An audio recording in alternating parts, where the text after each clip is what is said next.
Oh, haleluya. Ini tambah ganteng ini Pak Wisnu. Ya, terima kasih ya Pak Wisnu sudah hadir Iya, di iya. studio dan mau berbagi dengan teman-teman ya. Oke, Bagaimana Anda punya kehidupan dulu tentunya dari latar belakang dulu ya Pak ya. Latar oke, belakang Pak. dulu bagaimana di Islam, bagaimana Anda begitu fanatik sampai istri pun diislamkan pada waktu itu. Oh Ya. enggak, Pak, bukan Oke. begitu, Pak. Bukan begitu, Oh, Pak. bukan begitu. Jadi Bagaimana? Yang benarnya nanti bagaimana? kita dengarlah bagaimana Oke, baik. istri saya sempat menjadi Muslim, memang betul. Oh ya, Sempat mualaf, lalu ya, ya. menjadi Kristen lagi. Baik, baik. Oke. Jadi ya, teman-teman, istrinya sudah sempat menjadi muslim waktu itu, ya. Ya, Tentunya tidak mungkin menjadi muslim sendiri kalau tidak ada pengaruh dari muslim yang seseorang. lain. Oke. Ya, tidak ada pengaruh dari seseorang. Oke. Kita akan dengarkan saya secara lengkap. Silakan Mas Wisnu dari latar belakang dulu. Bagaimana pendidikannya di Islam dulu. Silakan. Oke, Pak. Ya, salam kawan-kawan. Kembali lagi ya bersama saya. Nama saya Wisnu, saya orang Murtadin. Saya bangga murtad. Jangan takut murtad dan ikut Yesus Kristus, Allah yang benar. Allah yang benar adalah Allah yang menyelamatkan, bukan Allah yang menyesatkan. Kabar baik harus kita beritakan, kebenaran harus kita nyatakan. Keselamatan yang kita terima harus kita ceritakan, agar semua orang selamat seperti apa yang sudah kita dapatkan.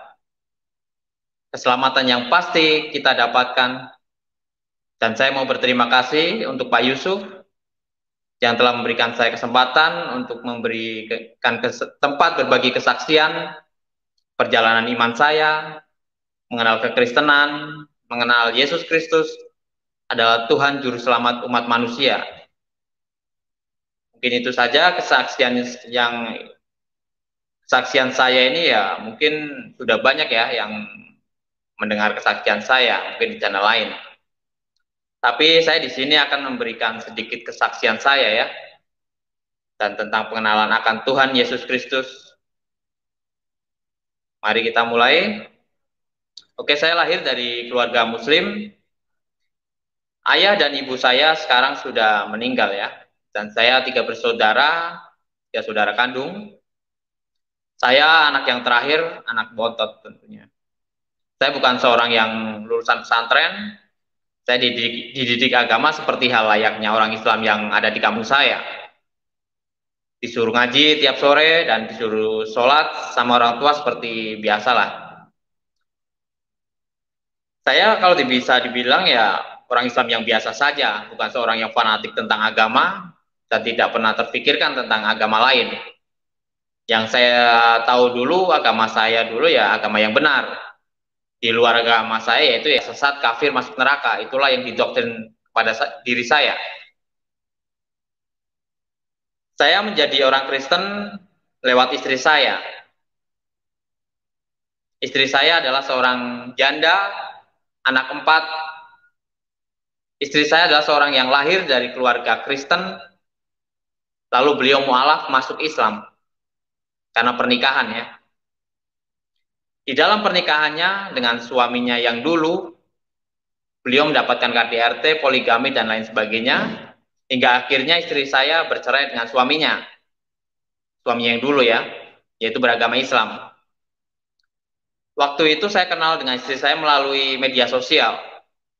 Istri saya seorang janda, bukan seorang janda yang kaya ya, ataupun seorang yang berkelebihan. Orang yang berekonominya ya sangat biasa saja. Waktu jalan bareng sama saya saja, bajunya itu ya pakai peniti kancingnya. Sangat miris lah lihat keadaannya. Dengan anak 4, dengan hidup yang ya dengan orang tuanya, yang cuma tinggal ibunya saja, orang tuanya juga. Yang sudah ditinggal mati oleh suaminya. Hanya mengandalkan hidup dengan berdagang ibunya istri saya ya, di warung pinggir jalan. Pertama kali saya kenal istri saya ini orang yang tidak benar di mata Tuhan. Perilaku saya sangat buruk, hidup saya sangat amburadul lah bisa dibilang ya. Sangat dekat dengan kehidupan yang tidak berkenan di hadapan Tuhan. Di pikiran saya dulu mengenal istri saya hanya pengen enaknya saja. Sebenarnya sebelum saya kenal istri saya ini sudah punya pacar. Pacar saya ini ya orang Kristen juga, orang Pekalongan yang dekat dengan kampung saya. Beliau ingin mualaf masuk Islam, tapi waktu itu saya berkata, ya sudahlah gampang, itu kita jalani saja dulu. Singkat cerita, akhirnya kami putus hubungan dengan pacar saya yang Kristen ingin mualaf masuk Islam. Waktu itu kan saya keadaannya masih Islam kan. Singkat cerita, kami akhirnya putus dan tinggallah saya di Jakarta, merantau sangat lama ya. Saya merantau di Jakarta itu dari tahun 2006. Saya kerja di konveksi celana jeans, sampai sekarang saya pun masih kerja bikin celana jeans ya. Dan mungkin saya akan melanjutkan bagaimana saya menjadi orang Kristen, mengenal kekristenan ya. Ketika saya sudah kenal dengan istri saya, waktu itu belum nikah. Kenapa saya pakai istri ya? Biar lebih gampang saja. Nanti digoreng lagi sama orang-orang sebelah, gitu kan. Saya sering ngobrol lewat telepon dan saya sudah main juga ke rumahnya waktu itu. Karena sudah kenal ya, kita saling curhat lah. Saya tidak pernah terpikirkan untuk menjadi orang Kristen waktu itu. Karena di dalam ngobrol-ngobrol kami itu, karena di dalam ngobrol-ngobrol kami itu tidak pernah istri saya berbicara tentang agama. Hingga berjalannya waktu, karena istri saya ini sudah lama tidak ke gereja ya, sudah 14 tahun lebih. Karena pernikahan dengan suaminya yang dulu, disuruhlah istri saya ke gereja oleh orang tuanya. Nah, ketika istri saya disuruh orang tuanya untuk ke gereja, istri saya ngajak saya untuk menemani bareng ke gereja. Disitulah saya sangat kaget. Saya ini kan orang Islam. Mengapa saya harus ke gereja? Sebenarnya secara manusiawi, gampanglah tinggalin saja. Ngapain saya ke gereja? Yang ngajak pun bisa dibilang, siapa sih dia? Saya kan sama dia itu mengenal dia cuma pengen enaknya saja. Ngapain saya harus ke gereja segala gitu. Secara manusiawi ya gampang tinggalin saja begitu ya. Tapi di situ ada guncangan batin saya, membuat batin saya tidak tenang, membuat batin saya kacau. Hingga akhirnya aku bawa doa kepada Tuhan saya dulu ya. Saya berdoa, ya Allah, tolong selamatkan saya. Karena saya tidak mau masuk ke gereja. Dan saya percaya Engkau Tuhan yang Maha Kuasa. Engkau sanggup mengubah jalannya untuk saya tidak pergi gereja. Dan saya benar-benar saya bawa doa. Saya percaya dulu bahwa Tuhan saya dulu memang benar-benar Maha Kuasa begitu kan. Bisa membolak-balikan manusia seperti itu. Dan bisa bikin saya akhirnya menolak dengan cara apapun, hadirlah di dalam kehidupan saya, kasihlah solusi. Saya meminta benar-benar gitu kan. Selama seminggu batin saya sangat kacau, kerja pun pikiran nggak tenang, siang malam, waktu mau tidur pun nggak tenang ya. Karena saya tidak mau ke gereja, batin saya itu tidak mau ke gereja, karena itu bertentangan dengan iman saya dulu. Karena bagi saya gereja itu adalah tempat kesesatan, musyrik. Saya zikir terus kulakukan apa yang saya bisa waktu itu. Benar-benar kacau gitu batin saya. Hingga akhirnya aku bawa dalam doa, saya zikir setiap malam, tiap kerja pun saya melakukan itu. Saya zikir dengan keadaan apapun, kalau memang guncangan batin ini itu berasa banget gitu. Kerja pun jadi nggak tenang begitu. Akhirnya saya berdoa, saya zikir, Subhanallah, Subhanallah, Subhanallah, aku lakukan terus. Allahu Akbar, Allahu Akbar, Allahu Akbar. Saya terus lakukan. Dan saya terus melakukan juga. Bersahadat itu aku lakukan terus. Asyhadu an la ilaha illallah wa asyhadu anna Muhammadar Rasulullah. Terus aku lakukan. Karena saya benar-benar tidak mau waktu itu. Bertentangan dengan iman saya. Terus aku lakukan. Dan saya juga terus baca ayat-ayat pendek juga di dalam Al-Quran juga ya, seperti Al-Fatihah, Bismillahirrahmanirrahim, Alhamdulillahirabbil alamin, Ar-Rahmanirrahim, Maliki yaumiddin, Iyyaka na'budu wa iyyaka nasta'in, Ihdinas siratal mustaqim, siratal ladzina an'amta 'alaihim, ghairil maghdubi 'alaihim waladdallin. Terus kulakukan surat-surat pendek yang di dalam Al-Quran pun kulantunkan, seperti surat An-Nas dan lain sebagainya. Karena itulah bagi saya itu punya kemampuan punya power gitu kan. Karena saya didoktrin bahwa ayat-ayat Al-Quran itu bisa membuat kemungkinan ya bisa dibilang menghalau segalanya lah, seperti itu. Kira-kira seperti itu. Dan bisa menghadirkan Tuhan di kehidupan kita. Dan hingga akhirnya saya tidak pernah merasakan pertolongan dari Tuhan saya dulu. Di dalam kesungguh-sungguhan saya minta pertolongan kepada Tuhan saya dulu. Tidak pernah kurasakan kehadirannya. Bahwa dia menyertaiku. Akhirnya pergilah saya ke gereja. Pertama kali saya ke gereja, saya sangat bingung dan saya sangat hambar ya. Karena ibadah di dalam gereja sama ibadah tempat saya ibadah dulu kan berbeda. Ibadah agama saya dulu ya seperti orang jongkak-jongkok, nunggang-nungging ya. Kalau di dalam gereja ya nyanyi-nyanyi itu sangat hambar karena baru pertama kali saya masuk gereja waktu itu. Dan saya menjadi orang Kristen tidak ada yang menginjili saya dan mengajari saya tentang iman Kristen. Saya mencari kebenaran ke sana kemari lewat radio RPK, lewat khotbah pendeta, ke gereja sana, ke gereja sini, pindah-pindah gereja ke sana kemari. Saya mempelajari tentang siapa sih Yesus. Saya tahu bahwa Yesus itu adalah Tuhannya umat Kristen.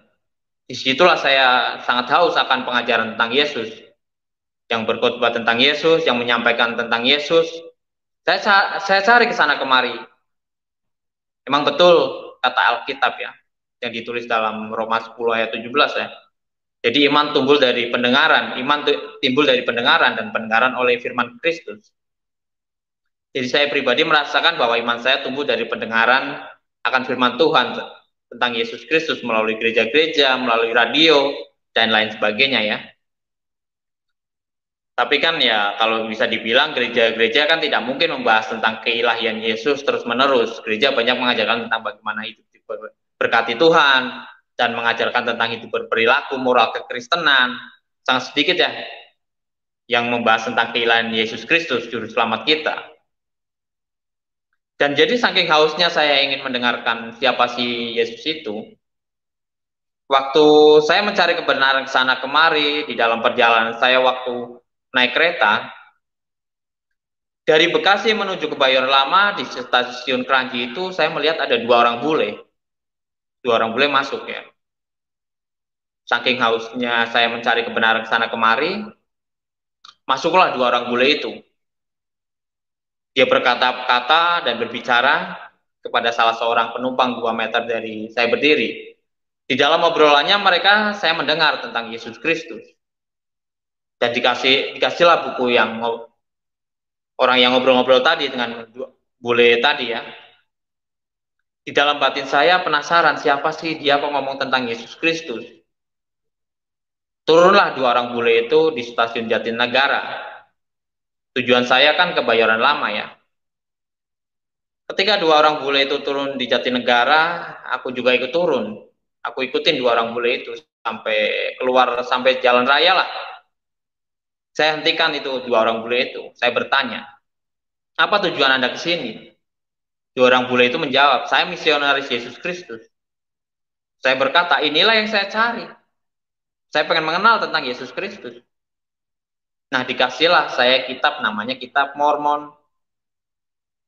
Nah, ketika dikasih kitab itu, saya baca-baca sedikit. Yaitu tentang nabinya Joseph Smith dan malaikat Moroni ya.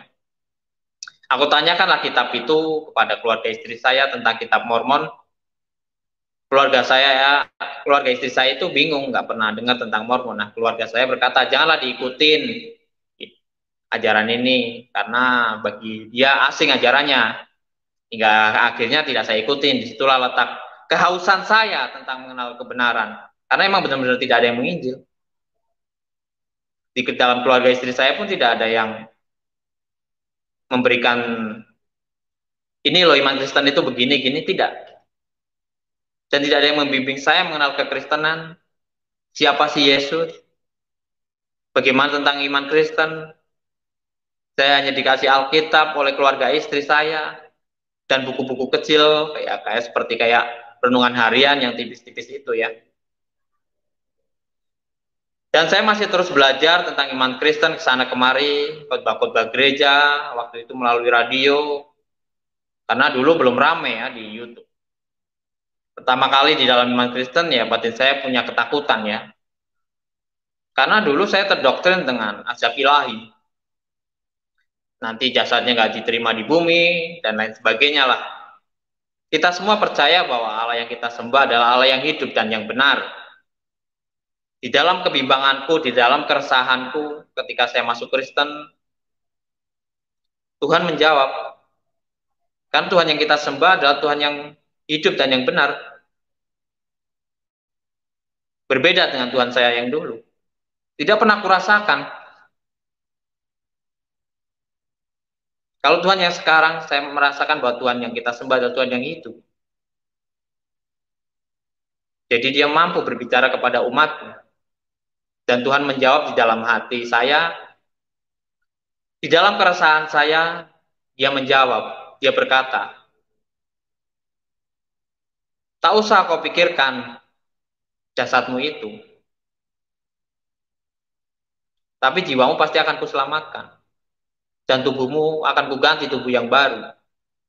Jasadmu itu tak usah kau pikirkan. Mau disenderin di bawah pohon pisang, mau dibuang ke kali, ataupun dibakar, engkau pasti akan kuselamatkan.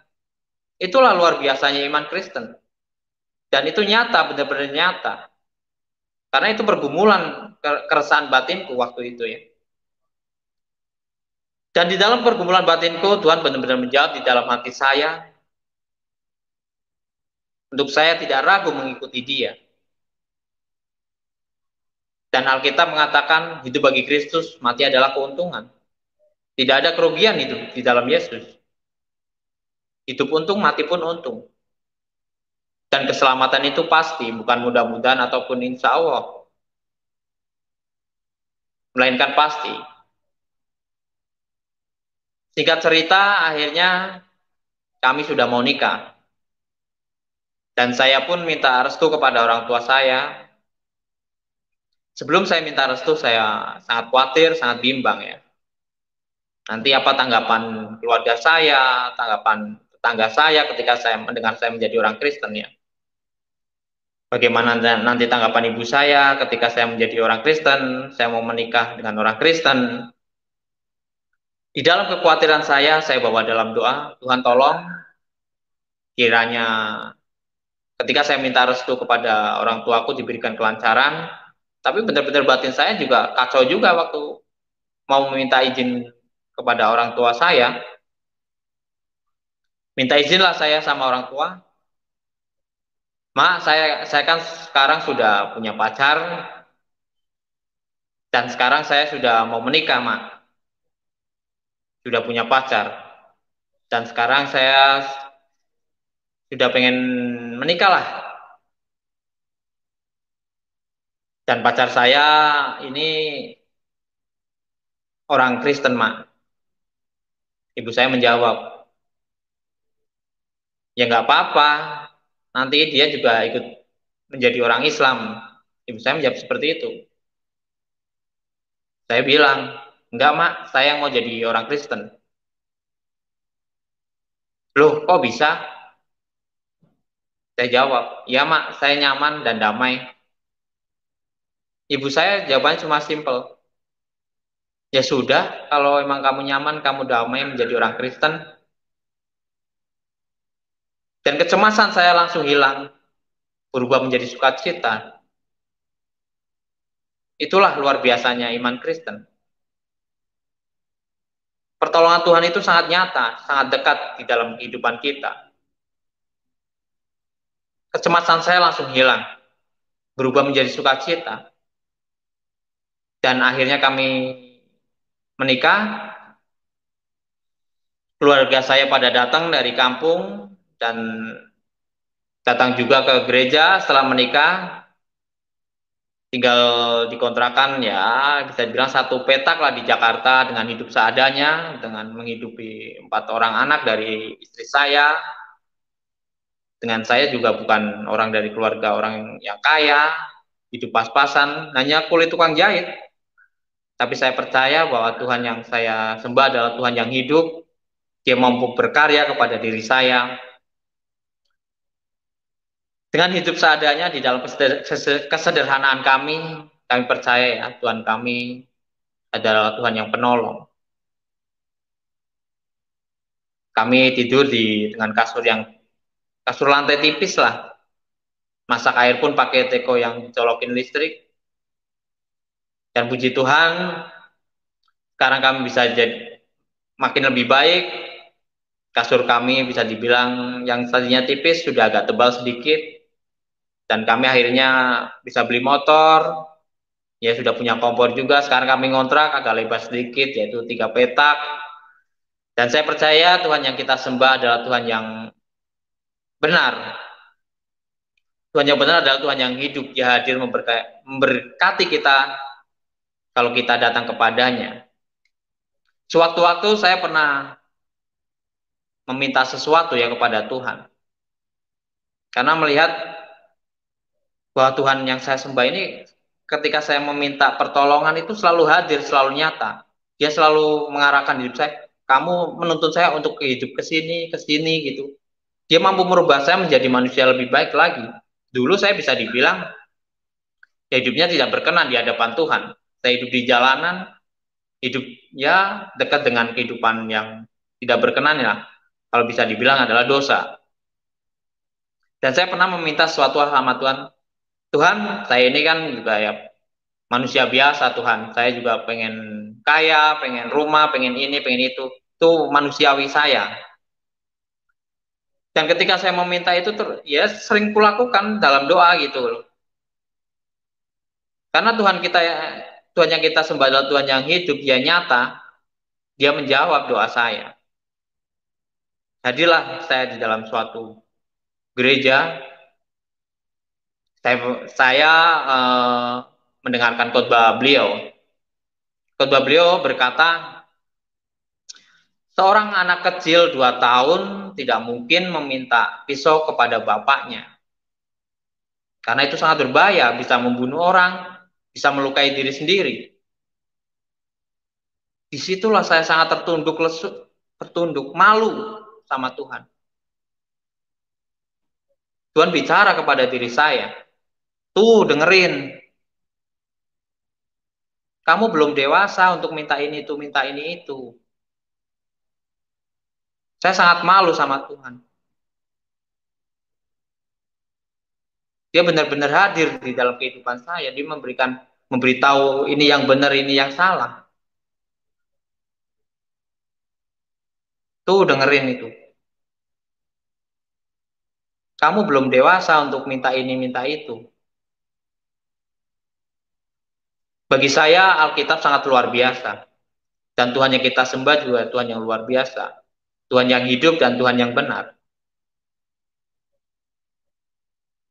Alkitab sudah menubuatkan apa yang akan terjadi, membicarakan yang sudah terjadi, yang sejak dahulu kala.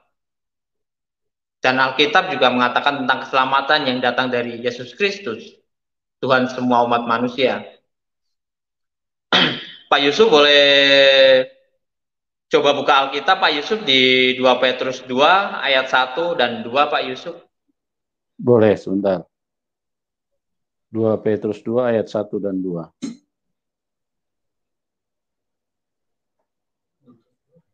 Ayat 1 dan 2.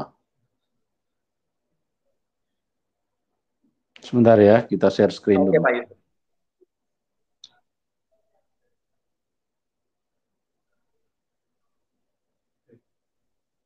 Sudah ada di depan, di layar, Ya. Mas Wisnu? Nanti loncat langsung ke ayat 12 sampai 14 ya. 1 2 ntar Ya. loncat ke 12 14 saja ya. Saya akan mengutip ayat Alkitab tentang nasihat akan datangnya nabi-nabi palsu dan guru-guru palsu dinubuatkan di dalam Alkitab. Makanya Alkitab bagi saya sangat luar biasa. 2 Petrus 2 ayat 2, ayat 1 dan 2 ya. Nanti lanjut ke 12 dan 14 karena itu intinya ya. Menurut saya itu intinya. Mari kita baca. Sebagaimana nabi-nabi palsu dahulu tampil di tengah-tengah umat Allah, demikian pula di antara kamu akan ada guru-guru palsu. Mereka akan memasukkan pengajaran-pengajaran sesat yang membinasakan, bahkan mereka akan menyangkal penguasa yang telah menebus mereka. Ciri-ciri nabi palsu adalah guru-guru palsu adalah menyangkal Yesus sang penebus. Jadi jika ada orang yang menyangkal tentang penebusan dosa, kemungkinan itulah nabi palsu itu ya. Lanjut kita baca. Dan dengan jalan demikian segera mendatangkan kebinasaan atas 12, diri mereka. Banyak orang akan 12, mengikuti cara hidup 14. mereka, dikuasai hawa nafsu. Nih, orang yang doyan kawin pasti dikuasai dengan hawa nafsu itu. Dan karena mereka jalan kebenaran akan dihujat. Mereka akan menghujat jalan kebenaran itu, yaitu Yesus. Saya mau mengatakan, ayo siapa yang menghujat Yesus? Kita tahulah umat mana yang suka menghujat Yesus. Tetapi mereka itu sama dengan hewan yang tidak berakal. Dengan binatang yang hanya dilahirkan untuk ditangkap, dimusnahkan. Mereka menghujat apa yang tidak mereka ketahui, sehingga mereka oleh perbuatan mereka, jahat mereka sendiri akan binasa seperti binatang liar. Itu udah lanjut Pak Yusuf 12 sampai 13 ya. Dan akan mengalami nasib buruk sebagaimana upah kejahatan mereka. Berfoya-foya, siang hari mereka menganggap kenikmatan mereka adalah kotoran dan noda yang mabuk dalam hawa nafsu mereka. Kalau mereka duduk makan dan minum bersama-sama dengan kamu, mata mereka penuh dengan zina dan mereka tidak pernah jemu berbuat dosa. Nah, itu benar. Orang-orang yang mengatakan orang Kristen suka pakaian seksi-seksi itulah orangnya. Mata mereka penuh dengan nafsu dan zina. Mereka memikat orang-orang yang lemah. Kita umat Kristen kuatkanlah iman kita agar kita tidak terpikat. Hati mereka telah terlatih dalam keserakahan, mereka adalah orang-orang yang terkutuk. Maka dari itu inilah nubuat akan datang. Nah inilah ciri-cirinya menurut saya ya.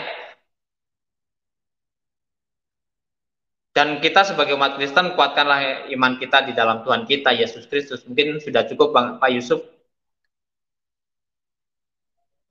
Ya, Agar baik. kita tidak dapat terpikat oleh mereka hingga akhirnya kita binasa ya.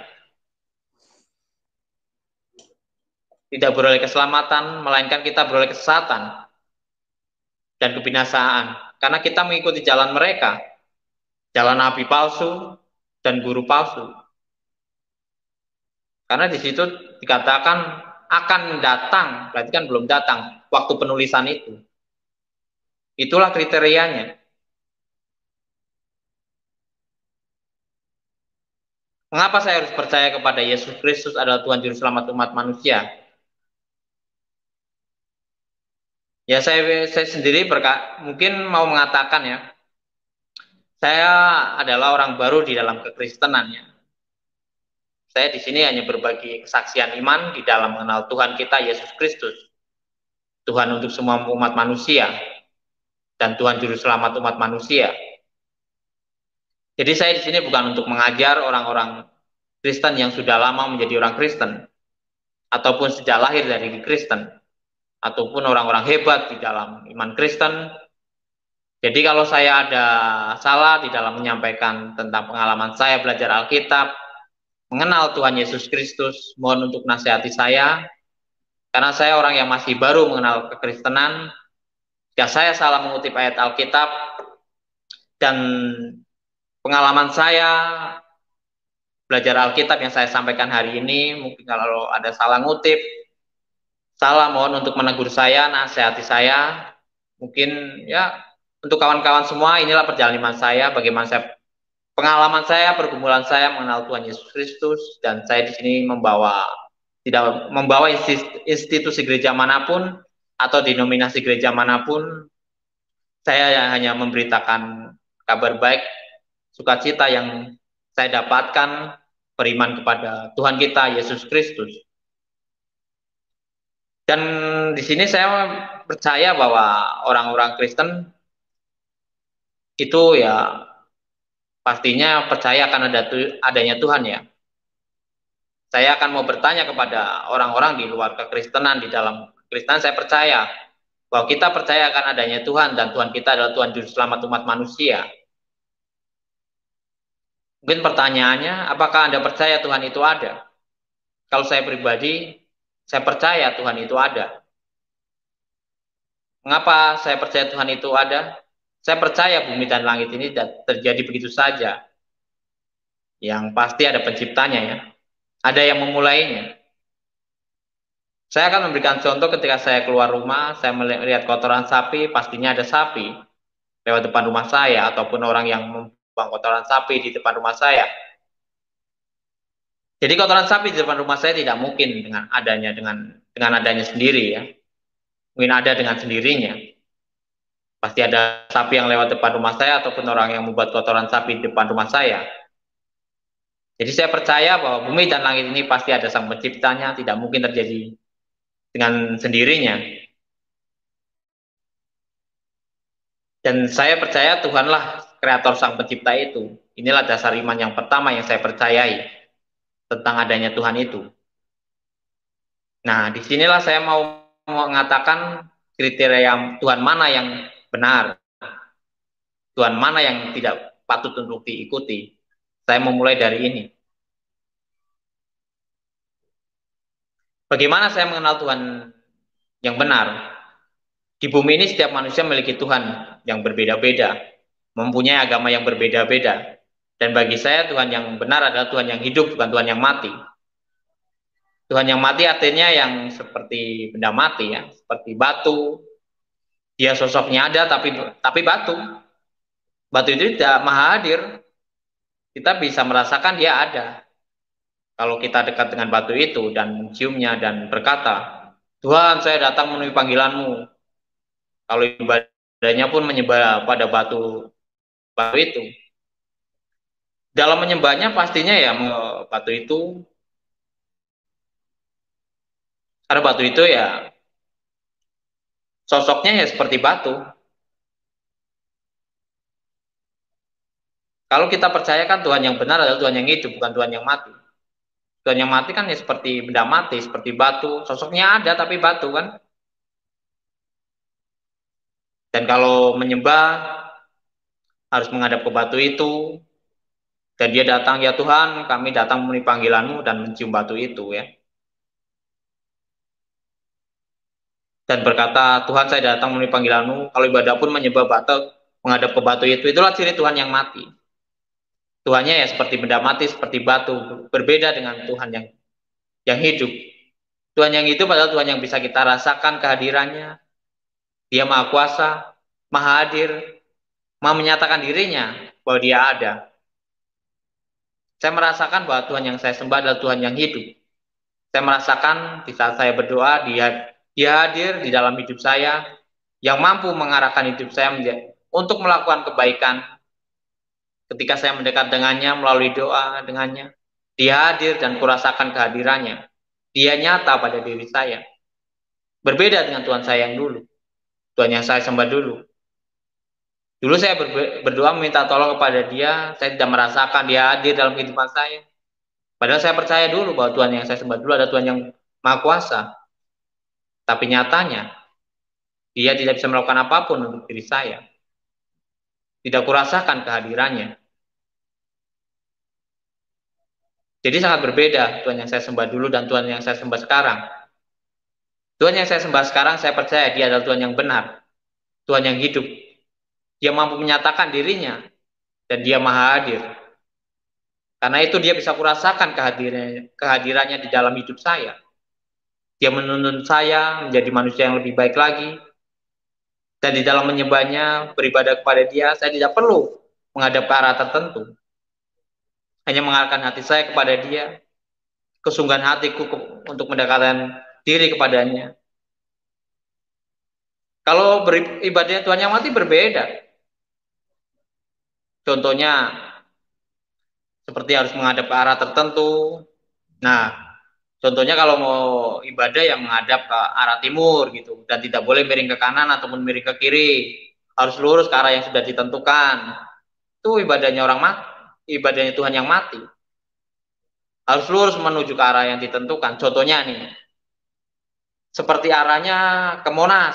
Contoh ini ya, ditentukan arahnya ke Monas, harus ke Monas, tidak boleh geser ke kanan ke kiri. Karena kalau ke kiri ke kanan itu ya bisa dibilang Masjid Istiqlal ataupun ke kanan gereja katedral, itu contohnya, istilahnya seperti itu. Semoga Anda paham yang saya maksud ya. Jadi berbeda dengan iman kita. Di dalam menyembahnya berbeda dengannya. Tidak harus kita mengarahkan ke titik tertentu. Yang kita lakukan harus mengarahkan hati kita, mengarahkan hidup kita kepada Dia di dalam kita beribadah, di dalam menyembahnya. Hanya keikhlasan di hidup kita, rasa syukur kita memuji kebesarannya.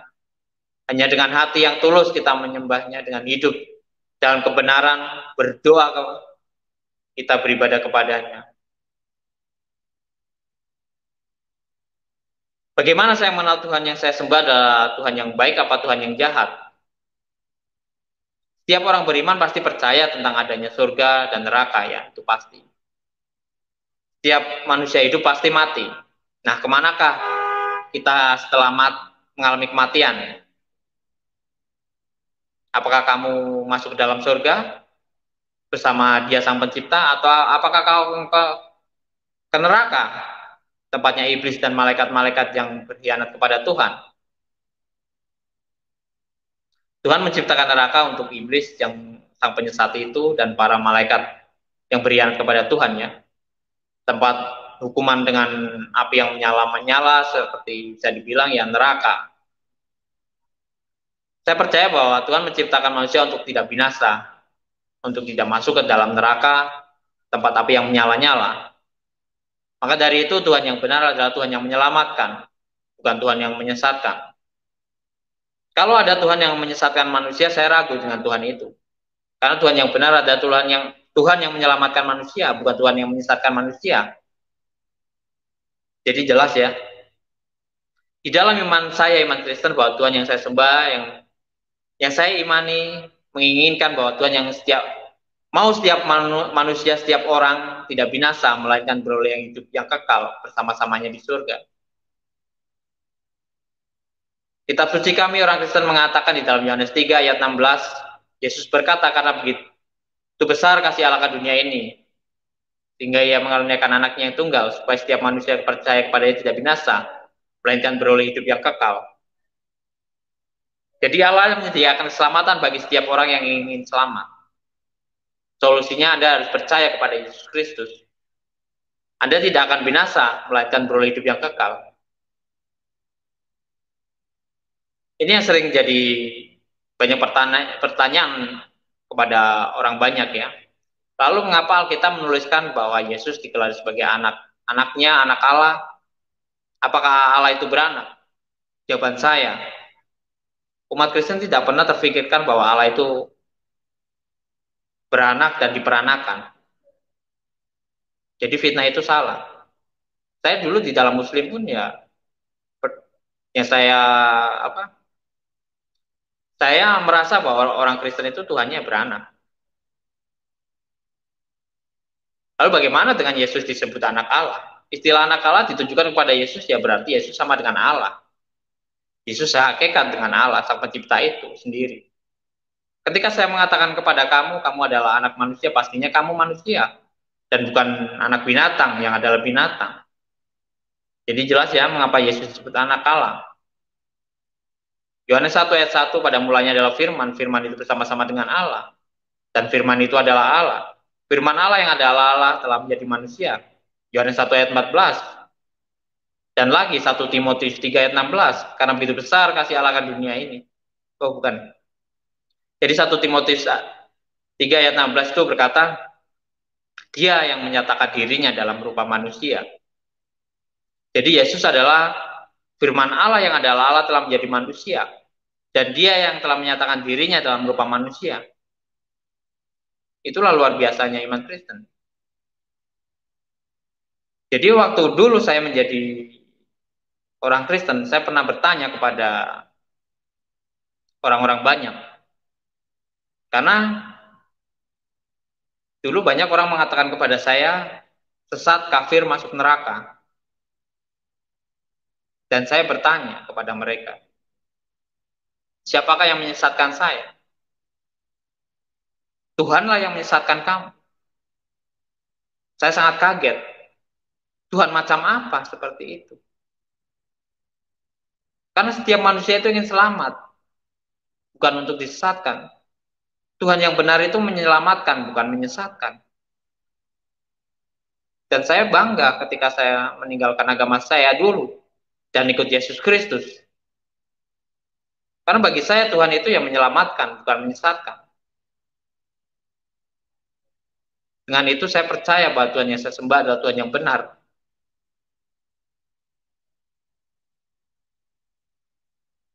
Dan mungkin itu saja dari saya, Pak Yusuf.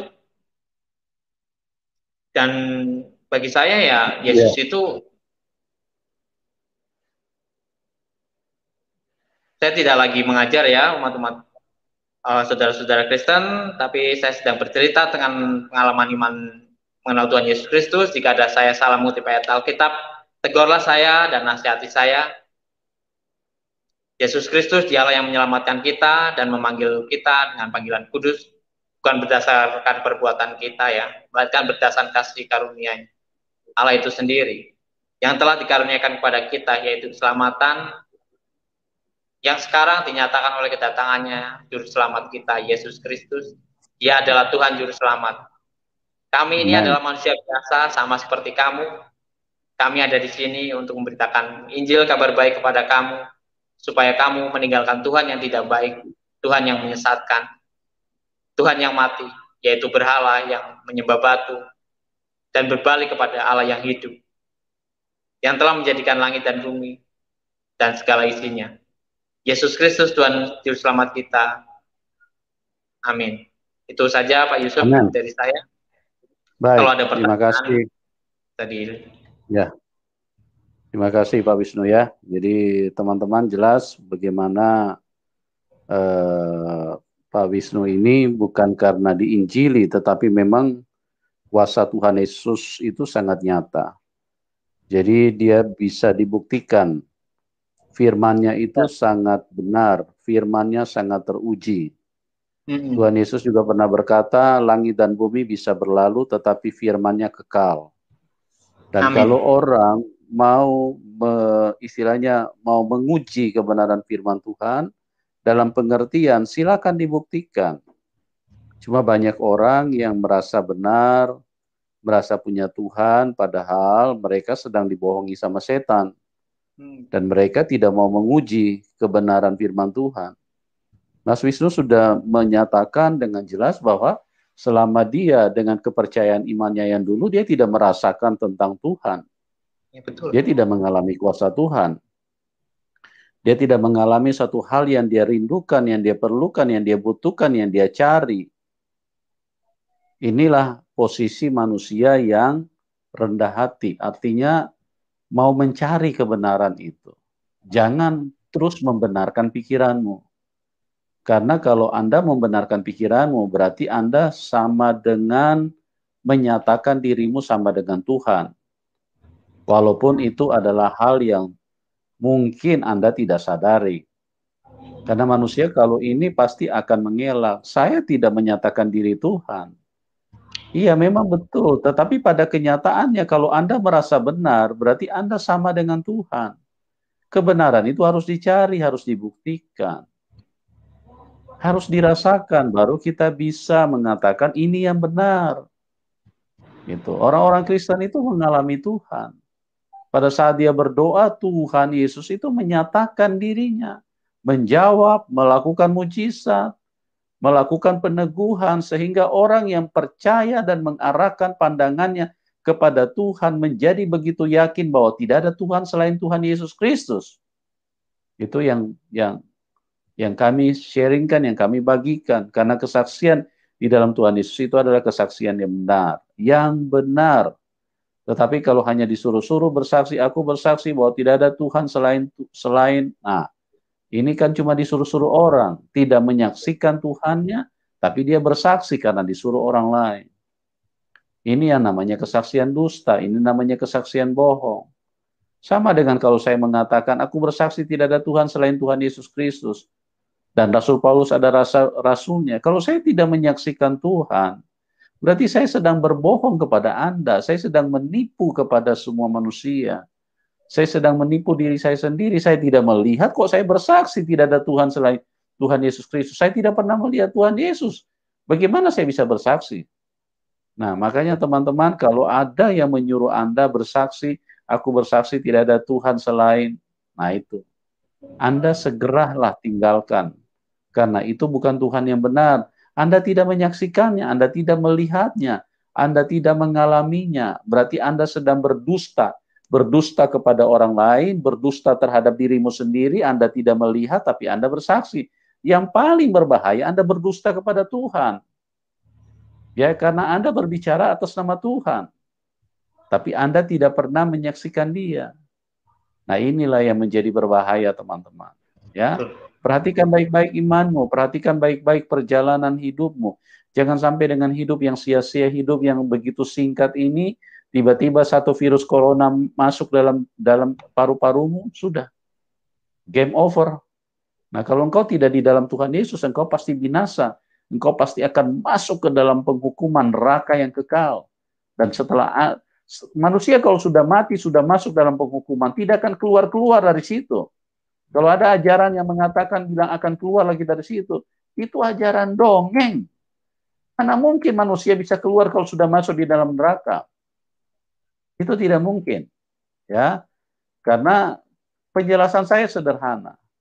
Kalau seandainya mungkin manusia bisa keluar dari dalam neraka, tidak perlu ada agama, tidak perlu ada penyelamatan, tidak perlu ada ajaran-ajaran kebaikan. Toh kan juga manusia nanti sebentar juga nanti dipindahkan dari neraka ke surga. Itu kan dongeng, itu omong kosong itu. Ya. Mari teman-teman, kami mengasihi Anda semua. Dari murtadin, dari satu murtadin ke murtadin yang lain, kita melihat begitu dahsyatnya kuasa Tuhan dinyatakan di dalam kehidupan manusia.